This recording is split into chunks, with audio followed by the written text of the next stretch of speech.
नमः सिद्धेभ्यः।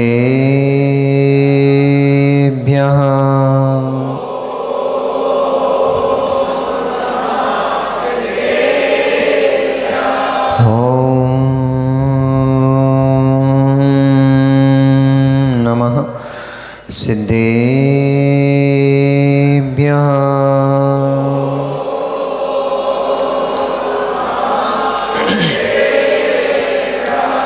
तव सिद्धे नय सिद्धे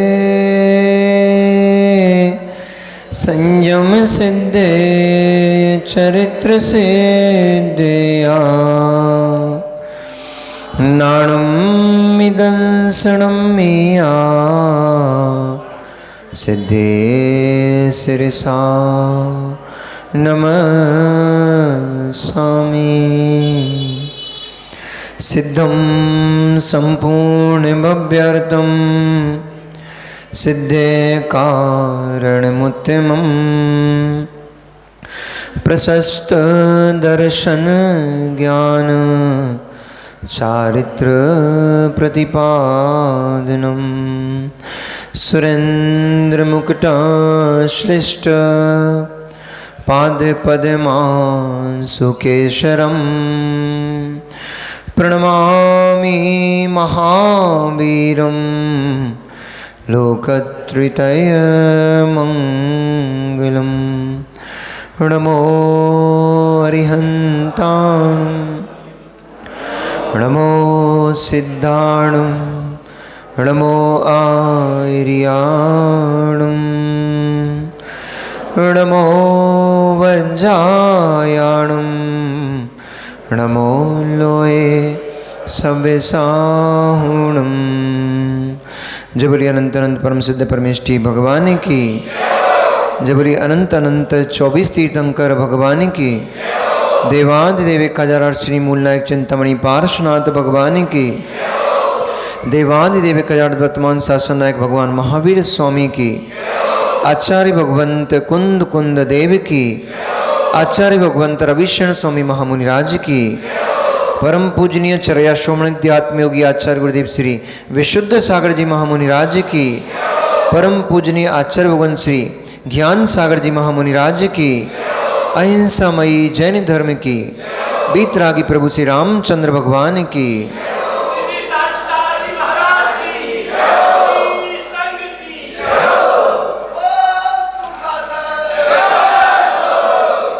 मनीषियों,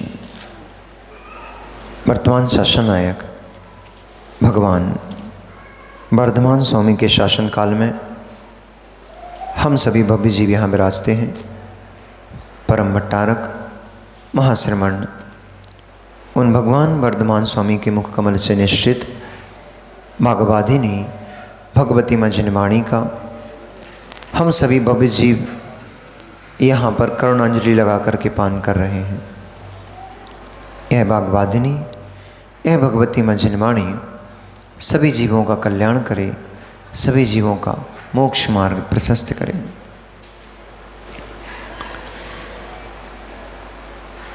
इस लोक में प्रशस्त क्षेत्र को पाना ये पराधीन है। प्रशस्त क्षेत्र को पाना ये कर्माधीन है, इसलिए ये पराधीन है। लेकिन प्रशस्त परिणामों को पाना ये पराधीन नहीं, ये तो स्वाधीन है। और स्यात् प्रशस्त क्षेत्र पाना भी पराधीन नहीं, वो भी स्वाधीन है। आपका जन्म कहाँ होगा ये आपके हाथ में नहीं है। आत्मा आपका जन्म मनुष्य गति में हो गया, ये आपके हाथ में नहीं था, ये पराधीन था, ये कर्माधीन था। लेकिन इस मनुष्य पर्याय में आने के बाद इस मनुष्य पर्याय का सदुपयोग करना है कि दुरुपयोग करना है, ये पराधीन नहीं है, ये आपके हाथ में है, स्वाधीन है। और मैंने इसलिए कहा क्योंकि यदि आपने परिणाम विकृत न किए होते, आपने परिणाम विकृत ना किए होते तो संसार में क्यों घूम रहे होते। इसलिए संसार में जो भी गति मिल रही है वो भी पराधीन नहीं, वो भी स्वाधीन ही है। उस समय तो शायद विवेक नहीं होगा, उस समय हो सकता है विवेक काम नहीं कर रहा होगा, बुद्धि की प्रखरता नहीं होगी, इसलिए संसार में जीव को परिभ्रमण करना पड़ गया। इस मनुष्य देह में आ गए, इस भरत क्षेत्र में, मनुष्य कुल में आकर के, भारत देश में आकर के आपने जन्म ले लिया। ये आपके हाथ में नहीं था, कर्मों ने यहां तक आपको पहुंचा दिया है। अब क्या करना है, अब क्या करना है, इसका निर्धारण कर्म नहीं करेंगे, इसका निर्धारण आप करोगे। कर्म कष्ट देने के लिए स्वाधीन है, कर्म पीड़ा देने के लिए स्वाधीन है, कर्म अपने उदय के लिए स्वाधीन है, कर्म आपको सताने के लिए स्वाधीन है। लेकिन उस कर्म की पीड़ा का भेदन करना, उस कर्म की पीड़ा को शांति से सहन करना, ये कर्म के हाथ में नहीं है, ये आपके अपने हाथ में है। अभी माता जी कह रही थी, कल वैसे अपन ने इसको समझा था, इस विषय को लिया था, आज माता जी ने पुनः उसी विषय को बोला। शादी हो गई, आप लोगों के हिसाब से पराधीन है, वैसे हमारे हिसाब से तो पराधीन नहीं है, हमारे हिसाब से तो ये भी स्वाधीन होता है। शादी हो गई, पराधीन था, माता पिता ने वर ढूंढ दिया, माता पिता ने आपकी शादी कर दी, पराधीन थे। ऐसा आप लोग बोलते हो, हम नहीं मानते इस बात को, क्योंकि माता पिता तो हमारे भी लड़की ढूंढ रहे थे। माता पिता तो इन माता जी के भी इनके लिए वर ढूंढ रहे होंगे। माता पिता तो आचार्य विद्यासागर जी के भी उनके लिए वर वधू ढूंढते, ज्ञानमती अम्मा के लिए भी उनके माता पिता, वो स्वाधीनता है। इसलिए मेरी नज़र में तो ये स्वाधीन था, पर आपकी नज़र की अपेक्षा से देखता हूँ तो आप लोग बोलते हो कि घर वालों ने शादी कर दी, माता पिता ने विवाह कर दिया, हमारा तो मन नहीं था। वहाँ आप पराधीन थे, पर सासू के साथ व्यवहार कैसा करना है, इसमें तो कोई पराधीनता नहीं है।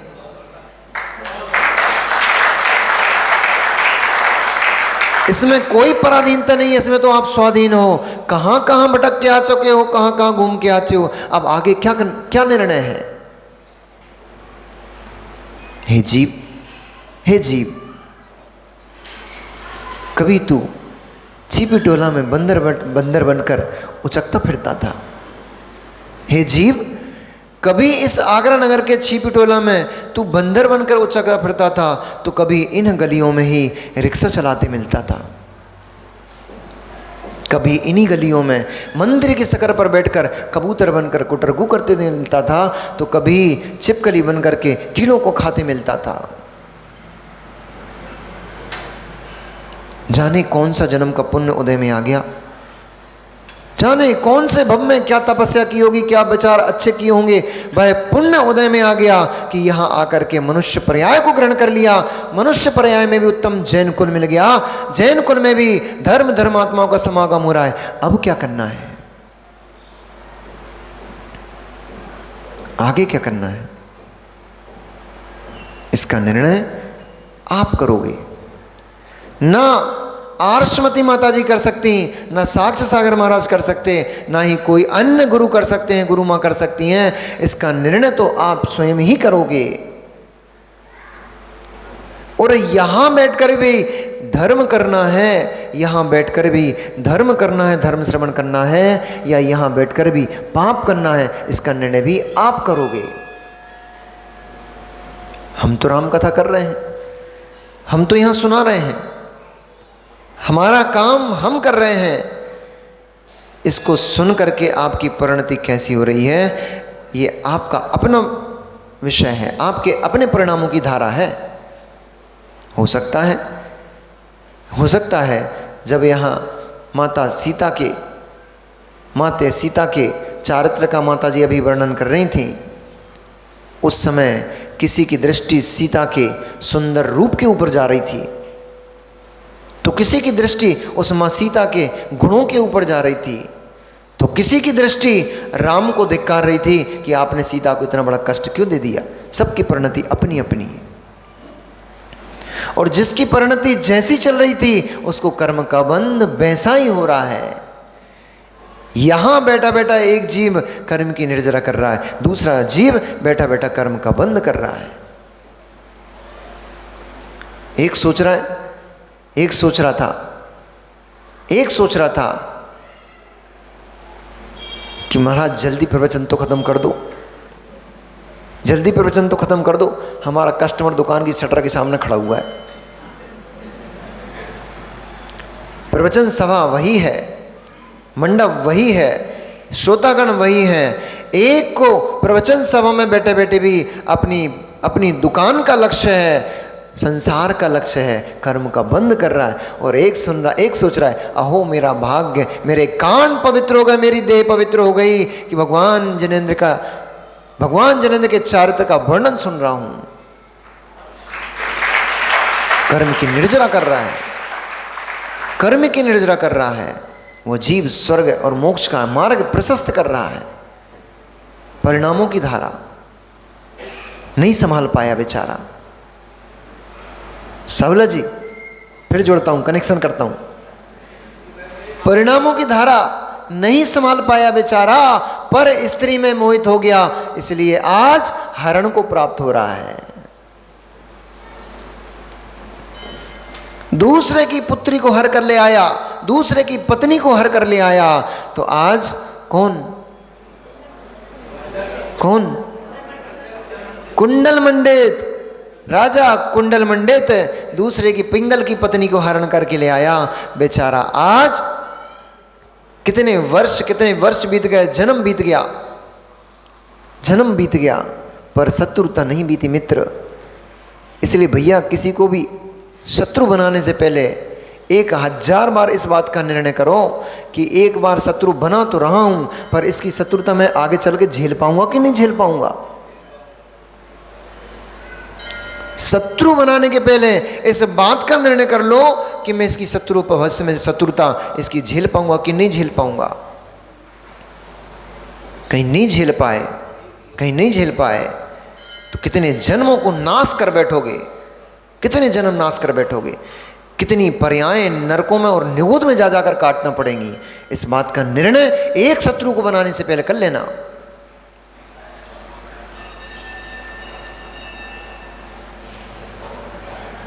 उस समय समझ नहीं आता, जिस समय कषाय का आवेग होता है, जिस समय विषय वासनाओं का आवेग होता है, उस समय कुछ भी होश नहीं रहता, जीव को कुछ भी समझ में नहीं आता। बेचारा उस समय इस बात को समझ गया होता, बाद में अणुव्रत धारण किए थे, उसी से तो स्वर्ग चला गया था। पर जिस समय क्या नाम था, चित्तोत्सवा, उस समय यदि चित्तोत्सवा का रूप देख करके अपने स्वरूप का ज्ञान कर लेता, ये सब रूप रंग तो पौद्गलिक हैं, सांसारिक हैं, क्षणिक हैं, मेरा स्वरूप त्रैकालिक है, उस स्वरूप को देखने लग गया होता तो क्यों चित्तोत्सवा का हरण करता। और चित्तोत्सवा का हरण नहीं करता तो आज महाकाल क्यों उसको पछीट रहा होता। वही पिंगल का जीव मरण करके महाकाल भवनवासी देव बन गया। और जैसे ही मां केकया ने पुत्र पुत्री को जन्म दिया, पुत्री के ऊपर तो उस स्त्री के ऊपर तो राग था, इसलिए उसको वहीं छोड़ गया और उस पुत्र को हरण करके ले गया, जो कि पूर्व पर्याय में कुंडल मंडित था। हरण करते हुए बार बार उसके चेहरे को देख रहा था। आज मजा चखाऊंगा तुझे, आज मैं 2 भव बीत गए मेरे, तेरे इंतजार करते करते 2 भव बीत गए मेरे तेरे इंतजार करते करते, आज मैं अपना बदला चुकाऊंगा। तूने मेरी प्राण प्रिया, मेरी प्राण वल्लभा का हरण किया था, तूने मुझसे उसका वियोग किया था, आज मैं तेरे शरीर से तेरे प्राणों का वियोग करके उसका बदला चुकाऊंगा। और जैसे धोबी पत्थर के ऊपर कपड़ों को पचीटता है, धोता है, ऐसे ही उसने उस बालक के दोनों पैरों को पकड़ा, और जैसे ही पैरों को पकड़कर पछीटने के लिए तैयार हुआ, वैसे ही परिणाम बदल गया। क्या सोच रहा है वो महाकाल? क्या सोच रहा है उस समय? करुणा भाव हृदय में आया, करुणा भाव जगा हृदय में, जब पल्लव सा स्पर्शन पाया। उस कोमल कोमल बच्चे, उस छोटे से नन्हे से बालक के कोमल कोमल हाथों को देखा, कोमल कोमल नन्हे से पैरों को देखा, जो कि तुरंत के खिले हुए कमल के समान उसके पैर नाजुक नाजुक थे। वह छोटा सा बालक अपनी आंखों से उस देव को मोहित कर रहा था, मानो अपनी आंखें उसके चेहरे पर लगाकर ऐसा ही कह रहा था कि तू मुझे क्यों मारना चाहता है, मैंने तेरा क्या बिगाड़ा है, मुझे छोड़ देना, जीवन देना मुझे। उसकी आंखों को देख करके उस देव को ऐसा महसूस हुआ वह अपने जीवन की याचना मेरे से कर रहा है, आंखों को डबडबा करके, आंखों को टिपटिपा करके, नाजुक नाजुक छोटी छोटी सी आंखों से उसका मन मोह लिया।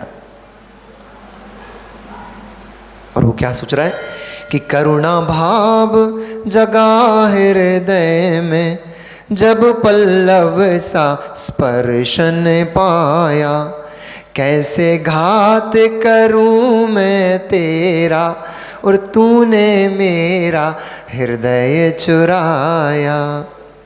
शत्रु मेरा तू बहुत पुराना, दुख संताप दिया मन माना।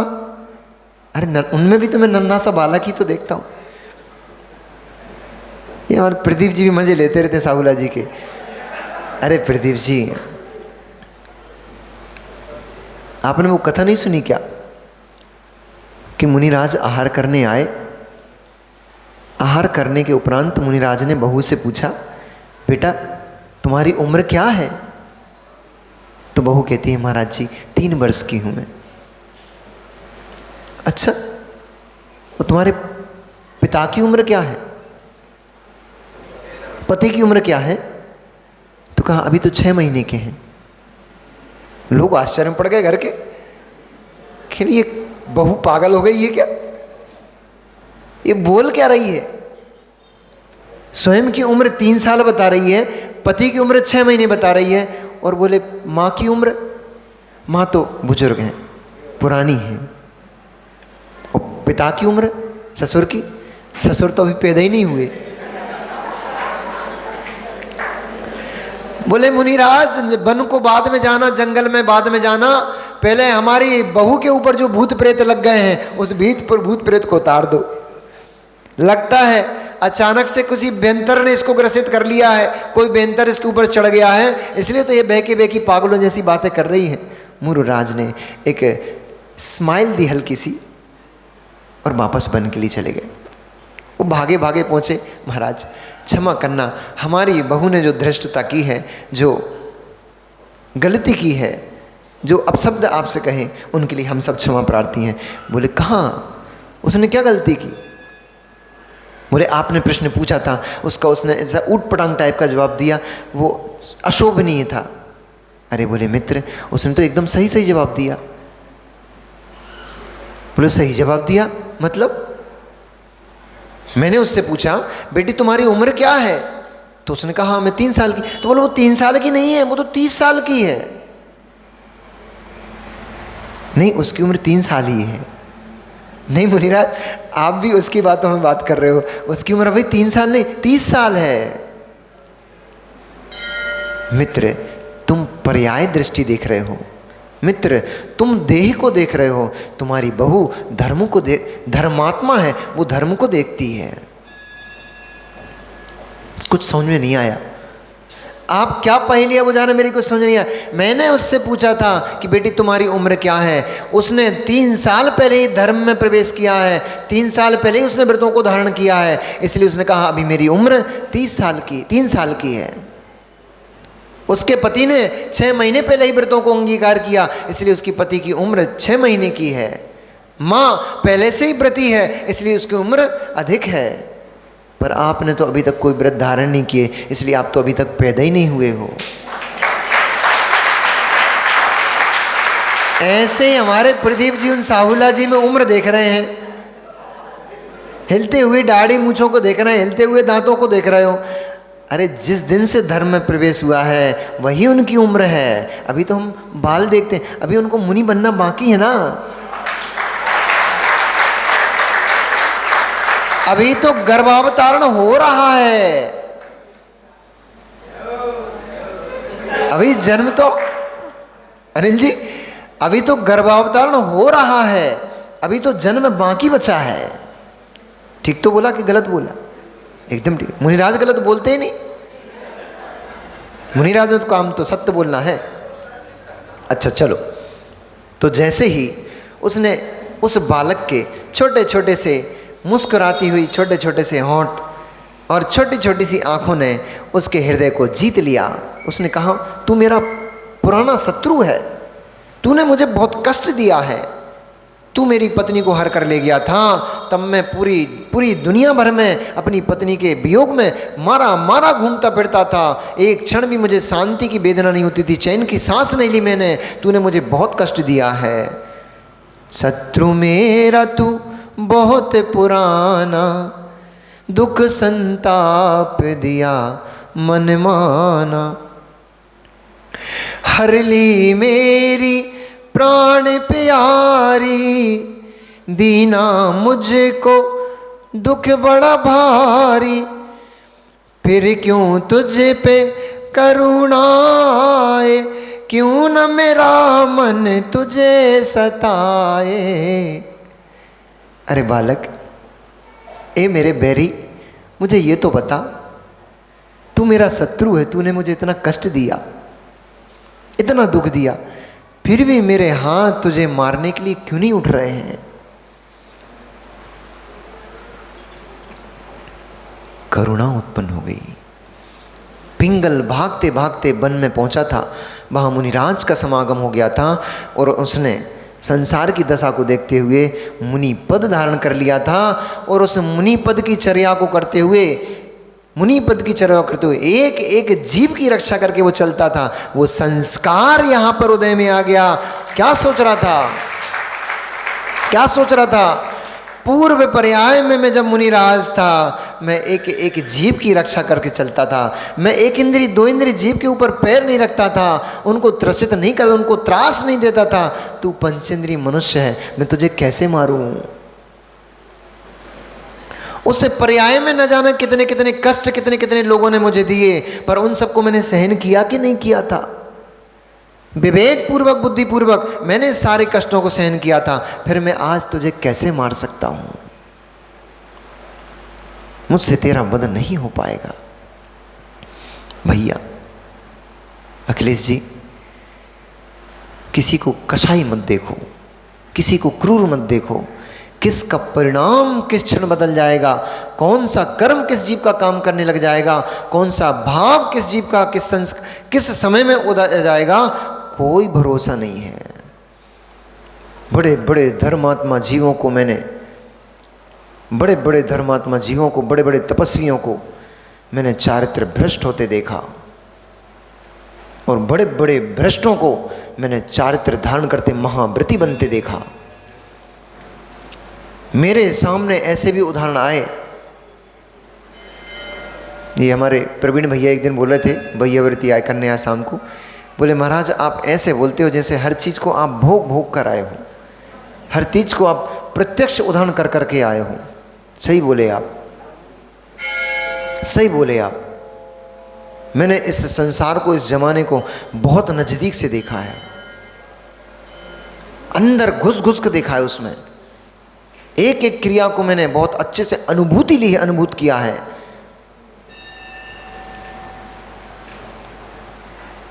संसार बड़ा विचित्र टाइप का है, किस जीव के परिणाम कब कितने नीचे गिर जाए कोई भरोसा नहीं, और कितने नीचे पड़ा हुआ जीव कितने ऊंचा परिणाम करने लग जाए कोई भरोसा नहीं। इसलिए सबसे बड़ा, यदि तुम्हारा शत्रु जगत में कोई है तो ना बाहर के शत्रु हैं ना भीतर के शत्रु हैं, सबसे बड़ा यदि कोई शत्रु है तुम्हारा, उसका नाम तुम्हारा ही परिणाम है। कब गिरा देगा, कब नरक पहुंचा देगा कोई भरोसा नहीं। सब पर भरोसा करना, सब पर भरोसा करना, इन परिणामों के ऊपर बिल्कुल भी भरोसा मत कर लेना कि ये हमेशा ऐसे ही मेरे साथ देंगे। इसलिए मैं बार बार बोलता हूँ, आचार्य गुरुदेव भी बार बार बोलते हैं, भैया जिस दिन वैराग्य आए, जिस दिन भाव अच्छा बने, उस दिन संयम ग्रहण कर लो, उस दिन व्रतों को ले लो। इन परिणामों की कोई धारा का भरोसा नहीं, किस दिशा में कब मुड़ जाए कोई भरोसा नहीं। नदी की धारा तो एक जैसी चलती है, कदाचित बेग आ भी जाए तो एक आध पहाड़ को काटती है, पर ये परिणामों की धारा तो न जाने इस आत्मा को कितने कितने स्थानों पर काट देती है, कहां कहां ले जाकर के पटक देती है, भरोसा नहीं। इसलिए जब समय मिलता है, जब समय मिलता है, जितना समय मिलता है उतने समय में धर्म कर लो, धर्म कर लो, धर्म कर लो, यही काम आएगा कालांतर में। अन्यथा ये समय अगर यूं ही व्यतीत कर दिया, यूं ही नष्ट कर दिया, अब भविष्य में तुम्हें ना तो वर्तमान तुम्हारा संभाल पाएगा और न भविष्य में तुम्हारे परिणाम संभालने वाला कोई मिल पाएगा। क्योंकि परिणाम वे ही जीव संभाल सकते हैं जिन जीवों का पुण्य कर्म का उदय है। पापी आत्माओं को तो, पापी जीवों को तो साक्षात तीर्थंकर भगवान की दिव्य ध्वनि भी सुना देना, उनके परिणाम नहीं बदल पाएंगे। आपका तो बड़े बड़े भागी जीव हो, बड़े भागी जीव हो, पुण्यात्मा जीव हो, महान महान पुण्यात्मा जीव हो, ऐसे खोटे पंचम काल में भी जिनवाणी को सुनने के लिए भीड़ लगाकर यहां बैठे हुए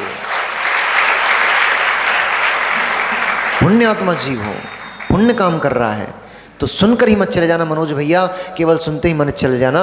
सुन करके एक एक शब्द, अभी जैसे माता जी बोल रही थी, सुनना तो सुन करके ऐसा नहीं कि इधर से सुना, क्योंकि गैप है दोनों के बीच में, लाइन बनी हुई है, इधर से सुना इधर से निकाल दिया।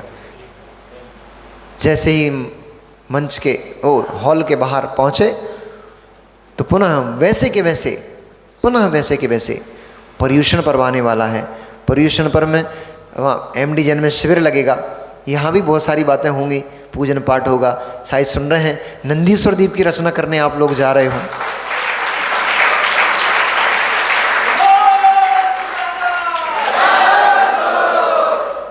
मेरे जीवन का तो एक बड़ा सपना है प्रवीण भैया, आपको बताता हूँ, मतलब आपसे तो सभी सुन रहे हैं, मेरे जीवन का एक बड़ा सपना है। जब जब नंदीश्वर दीप की वंदना करता हूँ तब तक ऐसा मन करता है, मन आह्लादित हो जाता है, प्रफुल्लित हो जाता है, बस ऐसा लगता है वह दिन कब आ जाए भगवान, कब 30-40 साल कैसे निकालूँ ये, अब जितने बचे हैं 30-35 साल बचे हैं और क्या, बस बाकी तो हो ही गया, समेट गया बाकी तो।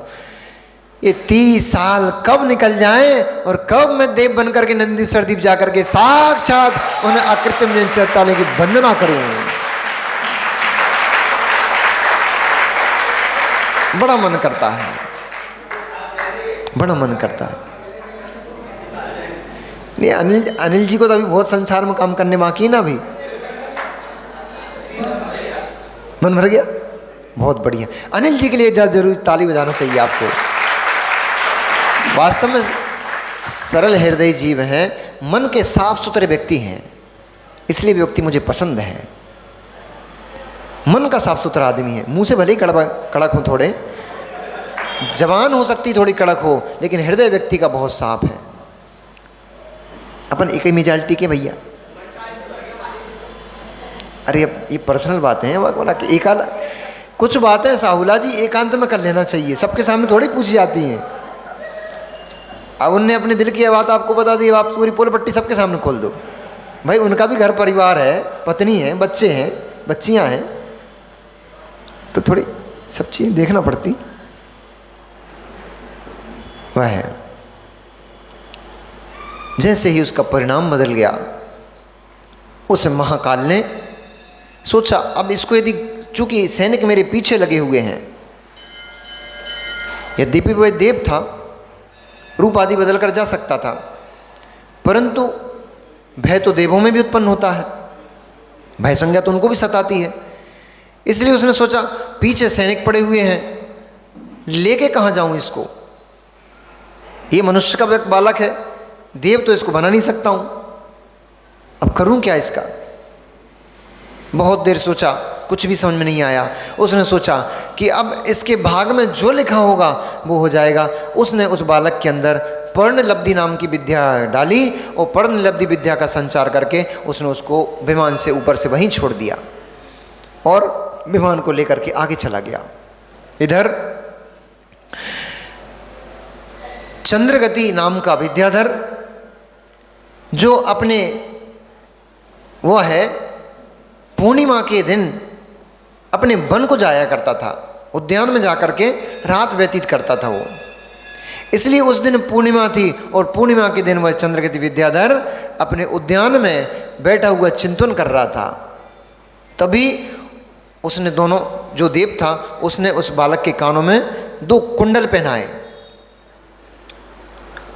और सुंदर कुंडल, अब देव प्रणीत कुंडल थे, सामान्य तो थे नहीं, कुंडल पहनाए और पर्णलब्धि विद्या डाल करके उसको वहीं छोड़ दिया।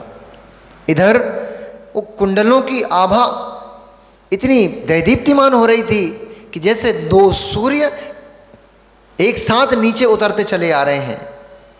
उस विद्याधर ने जैसे ही देखा कि क्या इतनी आभा, इतनी चमक, ये आसमान में क्या कोई तारागण टूट गए हैं, पर तारों में तो इतनी चमक नहीं होती है, तो क्या साक्षात सूर्य उतर आया है, परंतु सूर्य रात में कैसे आएगा।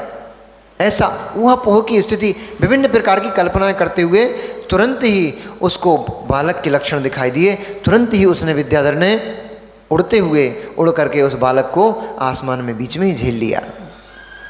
ऐसे ही होता है भैया, ऐसे ही होता है। पाप कर्म का उदय आता है, बैरी का बैर सताता है, तो राजमहल से उठा कर ले आया। माँ का वियोग झेलना पड़ रहा है, पिता का वियोग झेलना पड़ रहा है, बहन का वियोग झेलना पड़ रहा है, परंतु पुण्य कर्म का उदय कहीं से आ जाता है तो देखो आसमान से नीचे भी नहीं पहुंचा, विद्याधर ने बीच में ही झेल लिया। सब एक साथ कार्यक्रम चलता रहता है, एक साथ चलता रहता है। किसी प्रकार का पाप कर्म का उदय चलता रहता है तो किसी अन्य प्रकार का पुण्य कर्म का उदय आ जाता है। जैसे ही उसको झेला, उसने चमकते हुए मुख वाले उस छोटे से नन्हे से बालक को देखा। उसने कहा, हो ये तो अभी अभी का जन्मा बालक लग रहा है, इतना छोटा सा बालक ये आसमान में कहाँ से चला आ रहा है? क्या कोई देव पुत्र है या किसी विद्याधर का पुत्र है अथवा किसी मनुष्यनी का पुत्र है? पर मनुष्यनी का पुत्र होता तो ये आसमान में कैसे दिखाई देता? चिंतन करते हुए उसने उस बालक के मुख को देखा। उस बालक के आभा ने, कांति ने उस विद्याधर का मन मोहित कर लिया। अब छोटे छोटे बच्चे सब कुछ, बंदरिया के बच्चे भी अच्छे लगते हैं, तो फिर वो तो मनुष्यनी का था। हम बहुत देर तक देखते रहते हैं, बंदरिया के बच्चे खेल करते रहते हैं उधर छत के ऊपर, जब सामयिक करते शाम को, तो छत पे बंदरिया के बच्चे छोटे छोटे इतने जरा से इतने से बच्चे वो खेल करते रहते हैं। कभी अपनी माँ की पूंछ से लटक जाएंगे, कभी उसके ऊपर चढ़ जाएंगे, कभी बाल नोचेंगे, तो बंदरिया गुस्सा होगा, उसमें 2 चांटे मार देगी।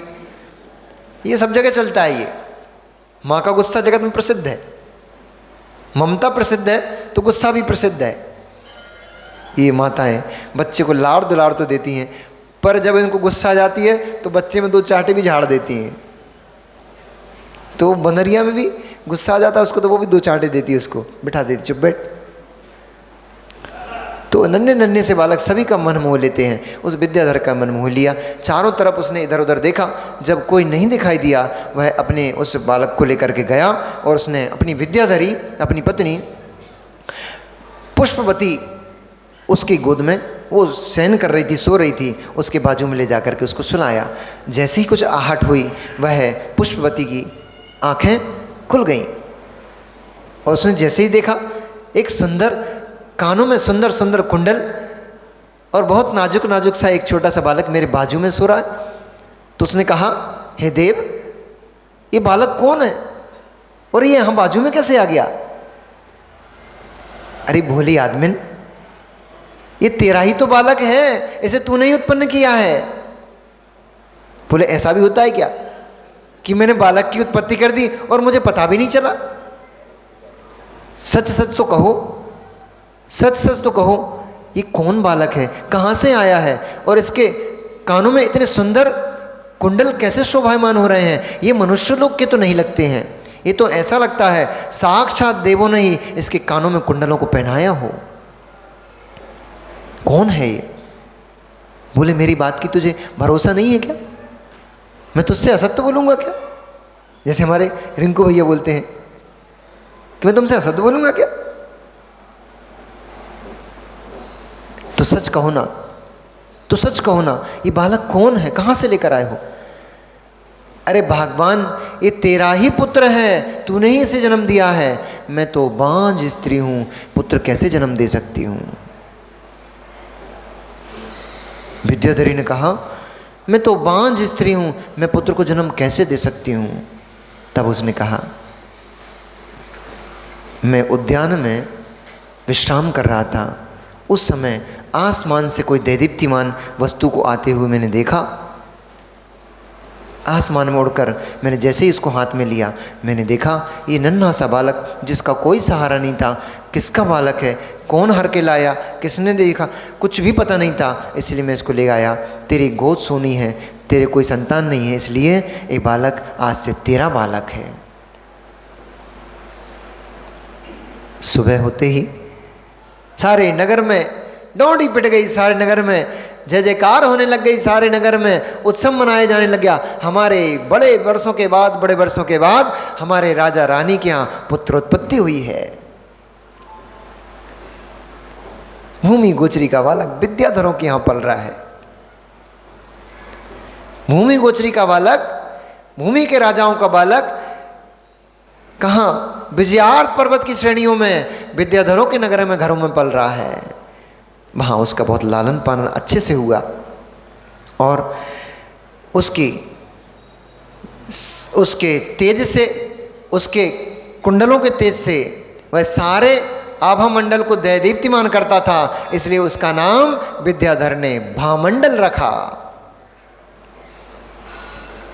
उसका नाम भामंडल रखा।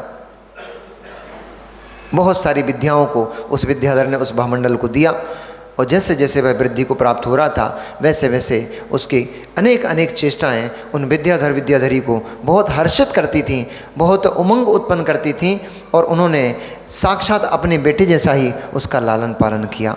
इधर तो उत्सव चल रहा है, उधर तो आंसुओं की धाराएं बह रही हैं। माँ बेहवल है, माँ रो रही है, रुदन मचा रही है। हे दुष्ट देव, कौन था तू, कहाँ से आया था तू, क्यों मेरे बेटे को हरण करके ले गया? उसने नन्हे से बालक में अभी तो जन्मा था, उसने तेरा बिगाड़ा ही क्या था जो तू उसको हरण? अरे तुझे ले ही जाना था, मेरे प्राण निकाल के ले जाता, कम से कम मेरे प्राण निकाल के ले जाता, मुझे ये वियोग का कष्ट तो नहीं सहन करना पड़ता। हाय हाय मेरा एक बेटा, वही कोई पापी हर कर ले गया, वही कोई दुष्ट हरण करके ले गया। अब मैं पूरा जीवन किसके सहारे व्यतीत करूंगी? तुझे द्वेष ही था, तू मुझसे निभा लेता, पर उसने छोटे से बालक के तूने द्वेष क्यों निभा लिया? कोई राक्षस था अथवा कोई दैत्य था अथवा कोई पुराना हमारा शत्रु था, तू था कौन जो तूने मेरे साथ ऐसा बैर निभाया? कभी महलों की तरफ भागती, कभी शयनगार की तरफ भागती, तो कभी अपने पति से लिपट कर रोने लग जाती जनक से। इस प्रकार नाना चेष्टाएं करती हुई मम्मा विलाप करती है। तब जनक उसको सांत्वना देते हैं, हे प्राण वल्लभे, तुम रुदन क्यों करती हो? तुम्हारा पुत्र कोई सामान्य पुत्र नहीं है, तुम्हारा पुत्र सारी कलाओं में श्रेष्ठ पुत्र होगा और वह शीघ्र ही हमें वापस से समागम को प्राप्त होगा। हमारे गुप्तचर चारों दिशाओं में फैल चुके हैं, चारों दिशाओं में उस बालक की खोज कर रहे हैं। शीघ्र ही वह संदेशा लेकर आते होंगे कि आपका बालक स्वस्थ है और आपके सामने है। तू रुदन मत कर। पर माँ के आंसू कहाँ रुकेंगे? माँ के आंसू कैसे रुकेंगे? तुरंत का जन्म बालक उसके सामने से देखते देखते चला गया। कैसे माँ अपने आंसुओं को रोकेगी? आंसुओं के बहते बहते माँ, आंसुओं को बहते बहते माँ के नेत्र एकदम लाल हो गए थे, बाल पूरी तरह बिखर चुके थे, शरीर में इस प्रकार से शरीर की चेष्टाएं हो गई थी जैसे निर्जीव ही कोई जीव पड़ा हो।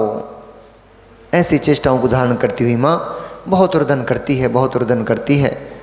पर अब जिसका कुछ सहारा नहीं बचता, उसका कौन सहारा होता है? अभी एक संतान थी ना, पुत्र का हरण हो गया। माँ रोती रोती कह रही, माँ रोते रोते क्या कह रही है? कह रही, सूर्य के शान समान दैदीप्तिमान तू तो चला गया, संध्या के समान इसको छोड़ गया है। अब क्या करें? जब दिन नहीं तो रात से ही काम चलाना पड़ेगा। धीरे धीरे वियोग कम होता चला गया और धीरे धीरे अपनी बुद्धि उस माँ ने सीता की ओर आकर्षित कर ली। उस बालिका का नाम जानकी रखा। जनक की पुत्री होने से उस बालिका का नाम जानकी रखा गया।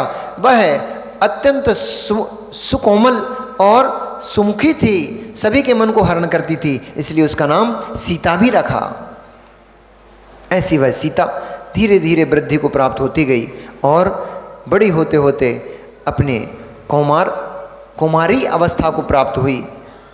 और उसको देख देख करके माता पिता का भी कुछ वियोग जन्य जो कष्ट था, वेदन था, वो धीरे धीरे कम होता चला गया। सीता की सुंदर सुंदर चेष्टाओं को देख करके राजा जनक बहुत हर्षित होते थे। माँ क्या नाम था? ये माँ का नाम भूल जाते हैं। विदेहा, अरे जानकी नहीं, जानकी थी, हम जनक की पुत्री थी, इसलिए जानकी और सीता। तो वो फिर नाम बताना भैया, विदेहा। उस सीता की सुंदर सुंदर चेष्टाओं से उस विदेहा का भी दुख धीरे धीरे जाते रहा और वो भी अपनी पुत्री सीता में ही अपने मन को लगाती हुई उसमें के साथ ही कभी खेला करती थी, कभी उसकी अटखेलियाँ देखा करती थी, तो कभी उसके सुंदर सुंदर शब्दों को सुन करके हर्षित होती थी, कभी तोतली भाषा में, तो कभी अन्य प्रकार से चेष्टाएं करते हुए वह सीता यौवन अवस्था को प्राप्त हुई। उसी समय पर एक विचित्र घटना घट गई और वह विचित्र घटना यह थी कि कल पता लगेगा। समय आपका हो गया। नमो वरिहंताणम, नमो सिद्धाणम, नमो आयर्याणम, नमो वज्रायणम, नमो लोय सब साहूणम।